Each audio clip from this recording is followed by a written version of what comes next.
can you beat Pirate Seas with only Garden Warfare plants? In the first episode of this series, I had a lot of people commenting what actually counts as a Garden Warfare plant, which is kind of my fault. What about potted plants? Do the character variants count? You forgot about abilities like Chompers Spikeweed. That doesn't It's at the start of the video. So here is the rules part 2.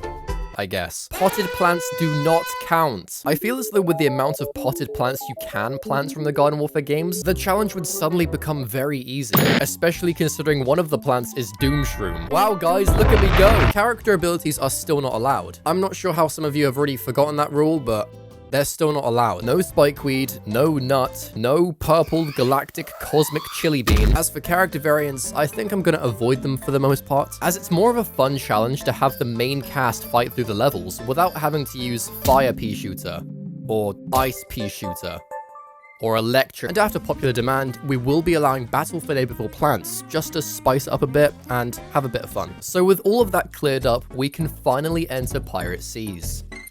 Who parked their boat in my house? In day 1, Dave tells us that there's pirates ahead. Well done, Dave. As I went ahead placing sunflowers and pea shooters as normal, I noticed a part of the, lawn is actually missing, revealing the ocean below. These missing tiles are actually intentional, with this new rope-swinging pirate zombie skipping half of the board, making him harder to defend against. Never mind. Other than this small change to the lawn, we fought through the level as normal, and after beating the level, we unlocked... That's right, Colonel Corn is back after he was taken away from us back in ancient Egypt. But with his butter-stunning powers, he's going to be a huge help to making it through Pirate Seas. So in day 2, instead of using our pea shooters to begin, Colonel Corn's equally low sun cost lets us place him straight away and begin to build up our Garden Warfare team. But in the midst of placing corns everywhere, this zombie dangling off a seagull began to float over the bridge. However, thanks to Colonel Corn, he trick shots this butter throw, in which drowning both of them. Day 3 practically played out the same, with my corn farm taking out everything with legs. And after bullying these zombies by force-feeding this corn plant food, the level ended and we unlocked... Snapdragon making his way from Battle for Neighborville isn't used until later. To be honest, I forgot I unlocked him, so we'll come back to him later. Colonel Corn's ability to stop swarms of zombies is insanely overpowered, as in day 4 we managed to survive only using the Butter Boys. Oh yeah, and this Chomper too. We are rewarded with a chest? Finally, one of these pirates dropped some booty. You horny ass freak. It turns out that this awesome chest didn't have any gems or coins, but instead infinite levels of Pirate Seas. How exciting. I've always wanted a poop deck of my own. Dave, if you don't shut your stupid... Just as I was about to enter day 5, I had a pop-up tell me it was time to claim my day 7 rewards. I don't even remember playing this for 7 days, but it just so happens that day 7 unlocked...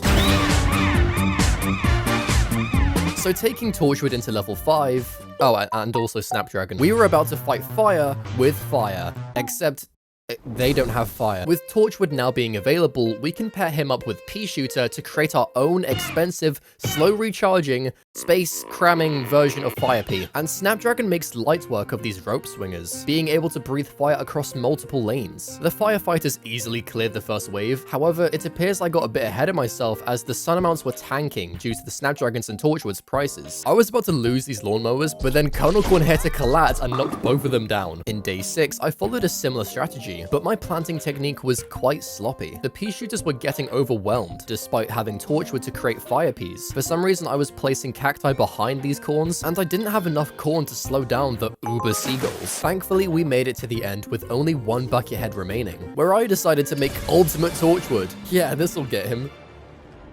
Dude, you suck. We unlocked Spikeweed, but remember guys, we're not allowed to use him. Why can't we use him? Rewatch this whole video. Day 7 introduced these barrel-pushing zombies, and from what I can remember, the Spikeweed we were just given supposedly makes them explode. Or not, but I had my own idea to get around these stalker barrels. Remembering that Cactus could shrink into the ground when zombies approached, I got curious whether she could also explode these barrel dudes just like Spikeweed. So placing Cactus near the front, I let the barrel pusher roll over her, and surprisingly it actually worked. And all it costed me was a slow recharging Cactus and 175 sun. Realizing how stupid my plan was, I decided to just butter spam every zombie to make the barrel stop moving, and force the imps inside to just stare at me forever in an endless staring competition. But I must have got distracted as the barrel pusher woke up and went to destroy my Torchwood. Hold on.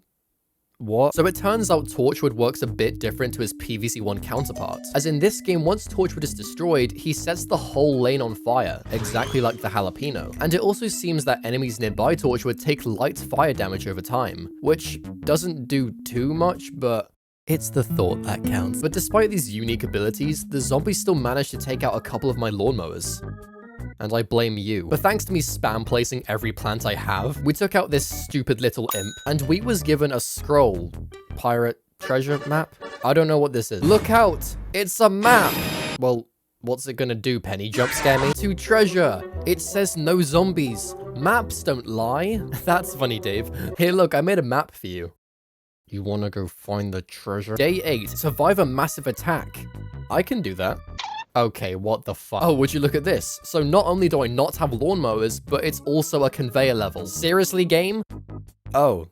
What's up, Snapdragon? Day 8 of Pirate Seas seemed intimidating at first, but with having the chance of Snapdragon and Colonel Corn appearing, we actually have a fighting chance. As long as we be careful to not waste these— Dog, I didn't even finish the sentence. I continued to place my Snapdragons since that was the only plant I was getting, but this zombie decided to eat another Snapdragon and— Oh, no. Colonel Corn, don't do this to me, buddy. Come on. He's so weak. Come on, Colonel Corn. Good job. Oh, wait. No, not again. Are you guys trying to give me a heart attack? What's going on? After many close calls later, we somehow actually made it to the final wave. We are not making it past the final wave. In the midst of calculating how to win against this fat bowling ball with a shark, I accidentally let the conveyor belt clog up, which is so awesome. So digging up some spikeweeds, I activated Colonel Corn's bigger, better, butter ability to stun the pirate twins. The Snapdragons began to lay into them, and I readied myself to fire them up using my last plant food. They broke free from the butter, and I let him loose. He threw his flames, and— shit. Okay, this is fine. The imps are already gone. I just need a couple more plant— Are you kidding me? Okay, yes, the first one is down. Guys, come on, guys, please. This is the last guy. Corn, I'm gonna need some butter. I'm begging you. Come on. Where's the plants? Come on, something, please. We tried again, but this time I really played it safe with my plants. I realized that I need to save as many Colonel Corns and Snapdragons as possible, and after actually paying attention to the conveyor belt, we had way more plants on the board in the early game. And with a whole row of Snapdragons, none of the flying zombies were eating their way through. When the fat-ass pirates returned, I basically had a full board of plants, as well as maxed out plant food. I guess you could say— no! It was a joke, guys, don't worry. Day 9 had a stranger layout with 3 of the lanes missing, which is the exact amount of rows Snapdragon is able to hit. After playing more carefully in the boss fight, I seem to have this beautiful layout of plants. I mean, ignore these zombies for a sec. Here we have the Colonel Corn patch, nicely laid out. And just behind them we have my electric cacti. Just below them we have my sunflower garden and this neat row of Snapdragons defending the docks. It's just so perfect. Anyway, we unlocked this jelly bean with googly eyes. In day 10, it seems as though I found the perfect strat, with the corn taking up the solid lanes and cactus and Snapdragon blocking off everything else. So as the final zombie walked to the plank, I had to carefully choose who to give my last plant food to. Get him, Sunflower! A lot of the Pirate Seas levels are very similar in design. It's practically a lottery pick which rows are deleted for each level. So we breezed past day 11, unlocking Coconut Cannon. Where have I seen you before? Day 12 has us stumped with a forced minigame, having to shoot the Uber seagulls out of the sky. How do I justify me using these cannons? Well, in Garden Warfare on the map Walnut Hills, which is where Dave lives, these cannons can be seen on the front porch, which he clearly took with him for safety purposes, and now he's decided to whip them out on this level. I didn't place these cannons from Garden Warfare on the map Walnut Hills, Crazy Dave did, because he took them from his home. They're basically his pet. Okay, if you weren't aware, the coconut cannons in this game require you to physically tap on the screen, because these guys seem to have 0 brain cells in their coconut shell. Oh, you want me to kill this zombie? Nah. I'm good. You gotta stand up for yourself. I am not doing anything. Oh, you let your plant get eaten. Try again. The cannon minigame was relatively easy, considering I got the score to beat the level on my 3rd coconut shot. And after tallying 19,200 points, I got paid— 1 silver coin. Moving on from this level, I got thrown out, so Penny can tell me, look, I have detected a new rift opening. It's the arena. She found the arena. Arena? That sounds like an arborina of gardening warfare. In day 13, I think Dave is starting to go broke, as I have to produce 2,000 sun for him in this level. And what better way to farm sun than placing 2 rows of sunflowers? Hey, Parrot, what are you doing? Hey, drop that sunflower right now! It turns out Captain Dickhead, along with his trusty sidekick Lobotomy Parrot, tend to get a bit crafty and just steal my plants never to be seen again. Where do they end up? So after placing 2 corns to try and wipe out Crack Sparrow, his bird got bored and just went and snatched my Snapdragon. But after the pirate was eliminated, our defense was looking more complete, and every zombie was being taken down with ease. Hey, wait, who let you back in? Not the same Snapdragon. Guys, how is he not dead? The final wave arrived, and thankfully nothing could get past. Oh, you have got to be kidding me. Grab your water wings. We're going to get wet. Don't ever say that again. Finally, a pea shooter level for the Pirate Seas. And feeling nostalgic of my PVZ1 days, I decided to simply go for the pea shooter Torchwood combo, as well as these cactuses, because why not? And all was fine until these barrel rollers got a bit carried away and were about to destroy my Torchwoods. But hold on a sec, surprise Snapdragon Blast. Aura. We get given 3 Peter and move on to day 15. Hello, 3 Peter. Not only that, but we also have to protect these flowers that have somehow grown through the floorboards. Thankfully, with Torchwood being part of the Garden Warfare crew, we can plant our pea shooters to take out the zombies with no problem at all. Game? I think we're finished now. I vanquished all the zombies. Game? Hello? Remember, protect those plants. Why are you saying it like I suck at doing my job? Oh yeah, never mind. In day 16, as a way to counter the barrel rollers deleting my jelly beans, the game has forced Spikeweed into my loadout, but I think I'll just use my version instead. And thankfully, due to these beans taking out the first couple zombies, I can rack up a whole garden of sunflowers before the next big wave. Along came the barrel zombies, and as I was about to use my Spikeweed 2.0, I realized I couldn't place Cactus on the bridge because he's stupid. So after panic buttering everything, it was too late, and never mind, Jellybean is actually goated. I did end up placing a couple more plants to defend the beans and made it out with them fully protected. Take that, Penny, you dumb car. It seems as though Dave has gotten into speedrunning all of a sudden, as day 17 requires us to defeat 20 zombies in 30 seconds. What are you trying to prove? So you may be wondering, how do I achieve such a task, killing numerous zombies in such a short time span? Aura. Entering day 18, I was slightly worried when reading I have to survive with the given plants, thinking I would just be given maybe only sunflower, corn, Snapdragon since they're from this world. So starting the level, I realized they gave me none of those Garden Warfare plants. Not even sunflower. So with my trusty pea shooter, I began to just place him everywhere. He's my only hope in beating this level. And funny enough, I actually beat this level first try. Yeah, shockingly, pea shooter can carry this level all by himself without having to use any of you losers. In day 19, we had to once again protect these flowers. How did I not lose? Day 20 needed me to produce even more sun. You broke-ass bitch. And then, just to have a laugh, day 21 needed me to produce 2,500 sun and speedrun killing the zombies. Dave, seriously, what did you do to be in this position? We managed to clear both objectives playing the level as normal, but these imps started to consume literally everything, so it called for backup chomper. Only $4.99. Seed packet not included. Day 22 was yet another pea shooter level. And is that it? 3 zombies? Okay then, you guys like my loadout? I call it Cactus City. With Cactus being able to shrink and turn into Spikeweed, the level was a breeze and we moved on to... Dave, come on man, you're doing too much with these objectives. Day 23 was reasonably easily. However, for some reason I thought I couldn't place plants on these flowers. All until I misclicked this corn and now I look like a dumbass. We beat the speedrun objective casually. And day 24 came around with no objectives. Either Dave has finally paid off his loan shark, or he was killed by the Mafia. This row of Snapdragons made any threat we faced instantly go down, and after exploding the cannons with electric cactus, we have arrived at day 25.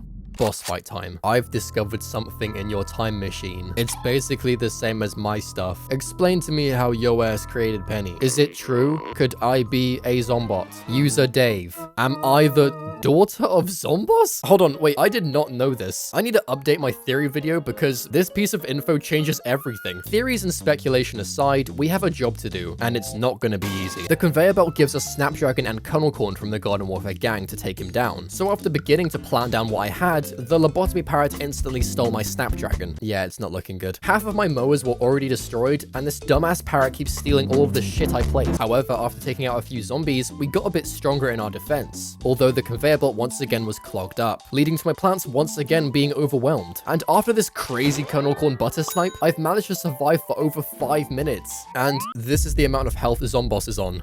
Yeah, this is impossible, bro. But after remembering what I said earlier in this world, I didn't place these cannons from Garden Warfare on the map or on the hills. Crazy Dave did. Coconut Cannon is here to help, but don't think that makes this level any easier. Yes, he can take out basically any enemy in one shot, but that recharge time makes him defenseless against any zombie approaching. The strategy was to take out clusters of zombies and use Coconut Cannon to take out as much as he could, whilst the Corn and Snapdragon defended at the back.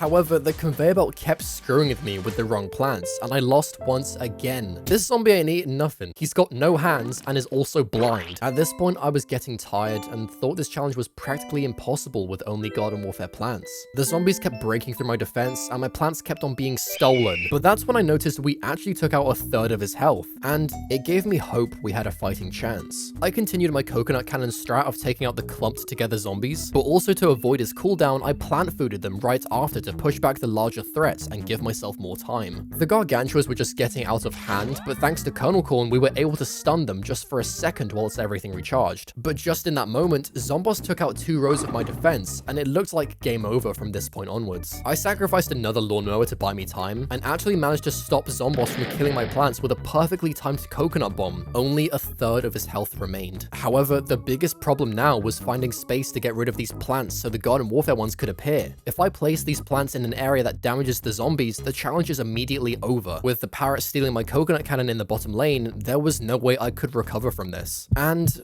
I was right. We lost with only a third of his health left. But I'm no quitter.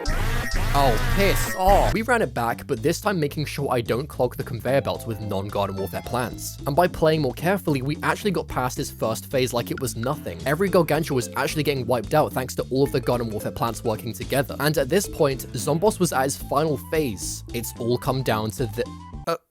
what? Zomboss, you big head bitch. Our defense took a big hit, with only 7 plants remaining alive, but thanks to some lucky conveyor belt RNG, we were getting the exact plants we needed to barely take out these hundreds of zombies ahead. And due to this accidental coconut bomb, we stunned Zomboss from taking out even more of our plants, and I knew now it had to be Coconut Cannon to finish him off. So with one last coconut bomb, we took out Zomboss, and he dropped the key to the Wild West. But that'll have to be for next time, as there was every single level of Pirate Seas beaten with only Garden Warfare plants. And if you want to see us take on the Wild West, make sure you leave a comment down below letting me know, or get this video to 4,000 likes, as it's only going to get harder from here.